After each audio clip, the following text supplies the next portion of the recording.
They found him in the rain mud covered. Shaking, blind, standing next to a massive German shepherd with one eye. Nich's fingers tangled in the dog's wet fur. Like it was the only solid thing left in the world. The boy was 7. The dog was bleeding from a metal trap clamped to each hind leg. And yet, the animal never moved, not even as each blood sucked into the earth. When searchers arrived with flashlights and panic in their voices, they expected tragedy. What they found was something else entirely. A bond so unbreakable, so unexpected, it would shake their small town to its core. And none of them had any idea who the dog was or what secrets he carried. This isn't just a story about a boy and each dog. It's a story about how one retired K9 abandoned, forgotten, and presumed dead would become the ace, the shield, and the hero of a child who had never seen a sunrise. Whitaker had never seen anything not HS. Mather's face, not the stars over there. Virginia farmhouse, not even the dog who would later change HS life. Born with congenital blindness, Machen's word was shaped by sound, smell, touch, and imagination. He memorized the creak of the third stair, the clink of HS. Mather's coffee mug on the table, the way one danced through a trees like invisible music. At just 7 years old, he could navigate HS small home with astonishing confidence. HS tiny fingers would skim the walls, counting steps between the kitchen and HS room. He moved with such a rapidity that visitors sometimes forgot he was blind until they saw the white cane tapping gently in front of him. HN's mother, Sarah, had raised him alone since her husband died in a highway accident when Mason was 2. She was 34, strong-willed but exhausted, working long hours as a veterinary tech at the Oakage Animal Clinic. Her hands knew how to mend animals, but they also bore the burden of loss. They were hit deep into her ways in recent years, especially as Machen's curiosity grew faster than her ability to contain it. Is got HS. The spirit, she said. Neighbors read about Mason exploring too hard from the porch. Will Dart and all. Living with them was James Whitaker, Machen's grandfather. At 68, the retired Army K9 handler still stood as straight as a fence post. He was a man of few words, HS expression carved from letter and war stories he never told. But when it came to Mason, the old soldier softened. Animals sense things. We don't, James often muttered, watching Mason navigate the world with nothing but touch and intuition. Especially dogs. They see with more than a that spring, the hills of Oakage bloomed early. Main Street was bustling with tourists heading to the trails. Life rolled on predictably until one Tuesday afternoon in April changed everything. AT started with a substitute bus driver. Sarah's clinic had called her in for an emergency got delivery, so James had stayed behind to wait for Machen's school bus. Only the driver, unfamiliar with the rural route, missed the attackers. Stop. By the time he realized his mistake, he was 3 turns to her. Sorry, kid, the man grunted. You have to walk back. It's not her. AT. Was war uersit? It was confusing. 4. A child who couldn't see, being turned. Round even once was like being dropped. In a howling land. Facing the wrong direction, Mason tapped each cane wrong. The unfamiliar road shoulder. 10. Grass, 10 uneven earth, 10 silence. It wird auf the road. That was when he heard a lawine, a soft shuffle. Of feet in the brush, nichnies breath out. Hello, he called out his voice. Trembling. Is someone there? Something. Warm nagede nichnies hint a wetness, course. Fair. A large dog, it's breathing steady. Pressed its body beside him. You lost. Too, Boyd. Mason whispered. The dog didn't bark. It simply tugged it gently at Mason's jacket sleeve with its teeth. Just enough to urge, not frighten. Mason hesitated, then followed. One hint gripped the dogstick fair. The other swept each cane in a ritual. The dog moved slowly, stopping when Mason stumbled, guiding him like a somehow knew the clear route home. 30 minutes later, Mason heard at the crunch of gravel beneath each feet. Each driveway, the porch steps, the front door banged open. Sarah cried, sprinting out in her wet scrubs. She fell to her knees, scooping him into her arms. Where were you? They called, they said. I got lost. Mason said calmly. But the dog found me. She blinked. What dog? Mason turned toward the animal at each side. Only 10. Did Sarah notice the massive German shepherd sitting calmly beside him's coat sucked, its right a socket. Scared and empty. Ah, my God, ... she whispered. James stepped out behind her. One look and Twitch's entire body stiffened. Where'd that dog come from? He saved me, Grandpa. Mason said softly, still clutching the dog's fur. Yammy's voice was hard. Probably just smelled. You alone. Can we feed him, please? Sarah hesitated. The dog looked roughened her weight, better worn, but he sat with the discipline of a soldier. Just one meal, she said. Tia Nicole. Round 2. She was missing a German shepherd, but no one was. The next morning, dear Martinez at the clinic examined the dog. Is about 5 years old, she said. The injury is old. Yellow, no microchip, no color. But this dog is trained, very trained. Someone spent a lot of time with him. Sarah watched through the glass as Mason sat in the waiting room. The dog's massive body carried protectively at each feet. He brought my son home, she said quietly. He knew Mason needed help. Some dogs just. No, dear Martinez replied. Especially shepherds. They're brilliant, sensitive. That night, they gave the dog an old blanket and a shelter in the backyard. But by morning, it moved. Opened the door to find him lying on the oaken mat. That animals got each mind set on something, he muttered. Seen a behavior. In war dogs.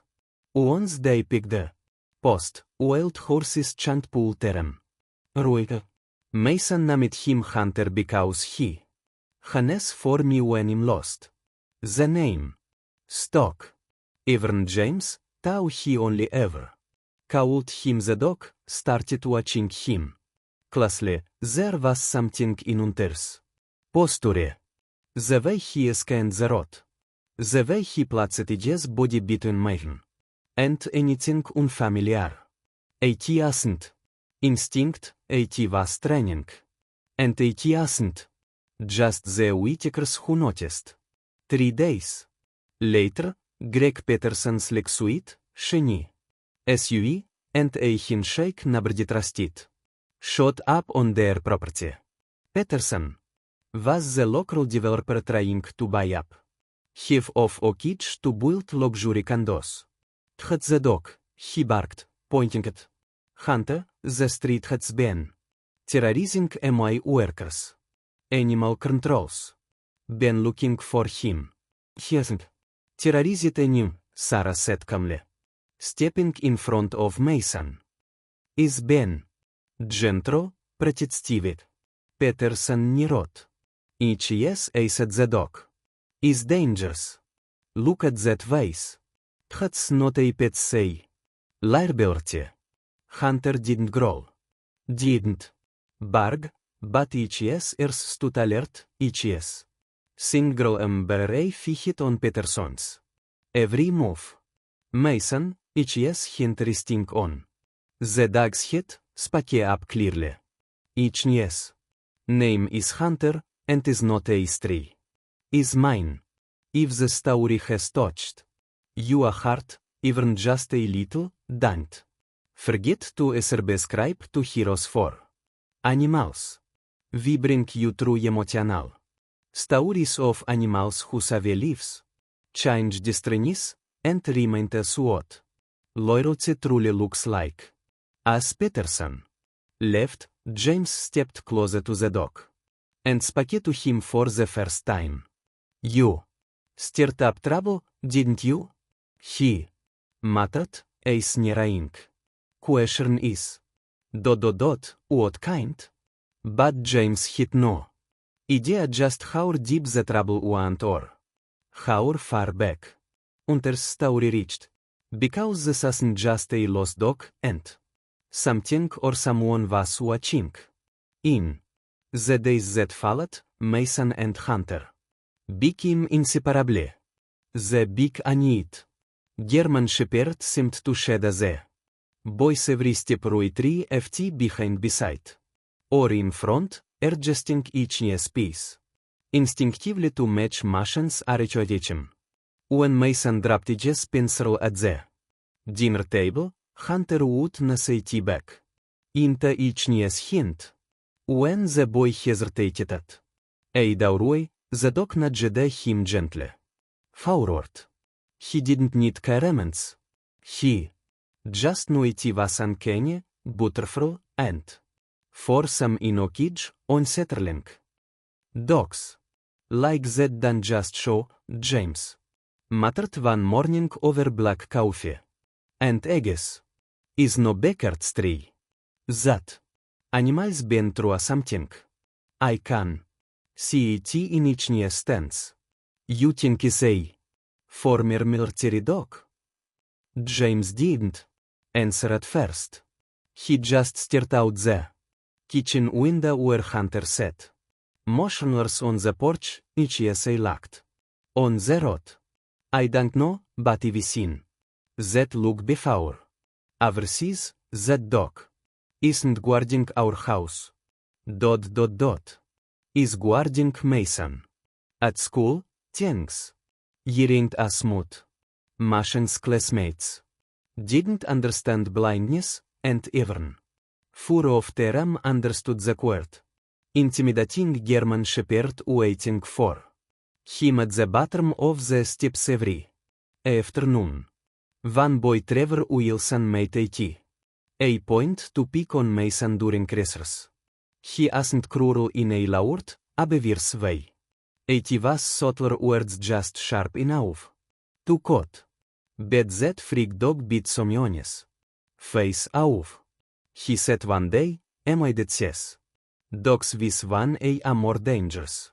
I heard he killed someone in a dog fight. Mason said nothing. He just said be wise.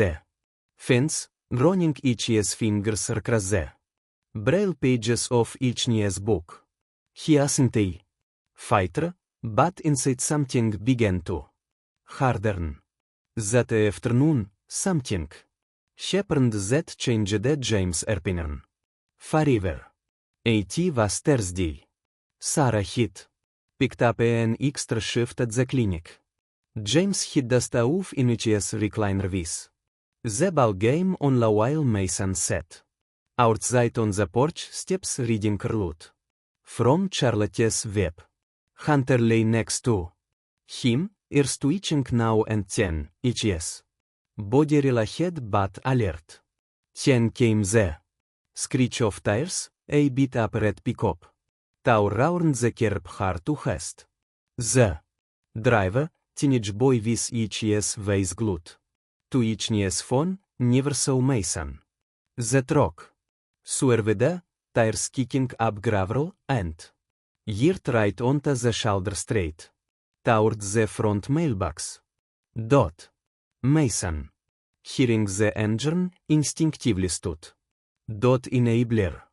Hunter surged forward, clamping his juice on the back of Muff's shirt and yanking him down the steps, dragging the boy backward just as the mailbox exploded into pieces. The truck creaked course and sped outward. Stopping, James bolted through the door, just in time to see Mason on the grass. Whispered heart-pounding. He knew that posture, that precision, that kind of timing. He knelt beside Mason. "You all right, buddy?" "I think so," Mason said, voice shaking. "I heard a crash." "Did Hunter pull me?" James nodded, still watching the dog. "He sure did. Just in time." That night, James told Sarah everything. "Sarah, that dog is no stray. The way he moved it was protectional. Like I trained in Afghanistan. I've seen bums with less discipline." Sarah's face went pale. "What are you saying?" "I'm saying is been trained and not in some backward obedience class. This is specialist level stuff." Later, when Mason fell asleep on the rug with Hunter curled beside him, Sarah peeked into the room. The dog's got a opinion immediately, but he didn't growl or move. He simply stared. For the first time, James approached him slowly, crashing down. "Easy now," he murmured, palm extended. Hunter sniffed his fingers. "Oh, you didn't, Sarah." Leaned over. "Are we giving him a compliment?" James whispered. "Say what?" "See what happens?" She hesitated. "Hunter, what?" The transformation was immediate. Hit up, scanning the hallway. This professional calmed. "This murder," James said quietly, "not even a question." The next morning, James made some calls to a friend at a retired K9 handler group in Raleigh. Meanwhile, likely from the same injury that took in each knee, she also found a faded tattoo inside each knee's ear. "It matches the format. You said by military working dogs," she said softly. "So, he belonged to someone." Sarah murmured. "Maybe not anymore." The vet replied. "If he was injured, retired, he could have been released for adoption." Mason had been quite through the exam, but now he's pake. Does that mean he took him Roy? Dr. Martinez crouched down. "If Hunter isn't government property anymore, he can stay with you, but you need to find out more." As they left the clinic, Sarah's phone buzzed. "James is here again," he growled. "Peterson." Later that day, Sarah confronted him. "Is there a reason you're parked near my driveway?" Greg Peterson stepped out of each vehicle. Slowly, just enjoying the view. Duty for property. Be a shame if something happened to it. Caught the games. Greg. What do you want with the dog? I want it safe for the community. You're harboring a dangerous animal. Sarah. Ne, improtesting my son, and that dog saved him. Peterson's tone turned colder. You don't know what that. Dogs don't, but you do, she snapped. How? Exactly?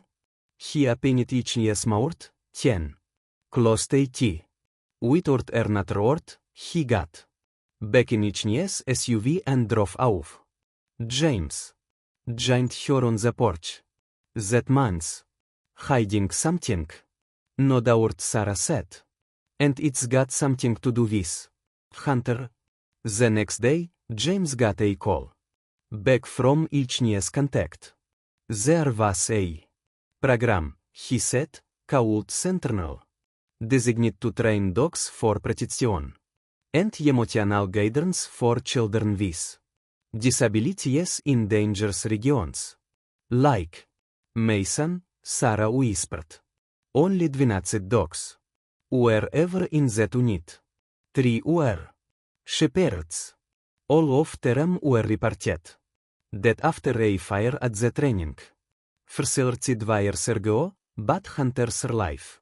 According to my guy, some of them is respected 1 or 2 dogs survived, but the program was shut down. 80 fits. The timing, the injury, the training. Sarah stared at the dog lying beside her son. If is a sentinel dog, WHI was Peterson. So afraid of him. James looked out the window. The full truth was still buried. But something about Peterson's reaction, the wild threats, the quiet watching, the urgency told Sarah that Hunter wasn't just a forgotten soldier. He was evidence and someone wanted him gone.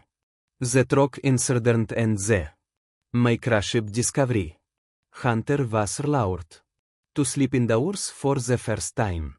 Sarah had laid out old blankets in the living room, expecting him to stay near the fireplace. But when she checked on Mason at midnight, the dog was scared. Across the boy's bedroom, threshold hit tilted to face both the window and the hallway as if guarding against intruders. No one could see. You really are watching over him, she whispered. Hunter's tail thumped swiftly against the hardwood floor in response. That night, Sarah dreamed of fire, metal, doors, muffled barks, men yelling, a dog trying to break through a locked gate, Nichnias a bleeding, and dead bird. James confirmed her instincts.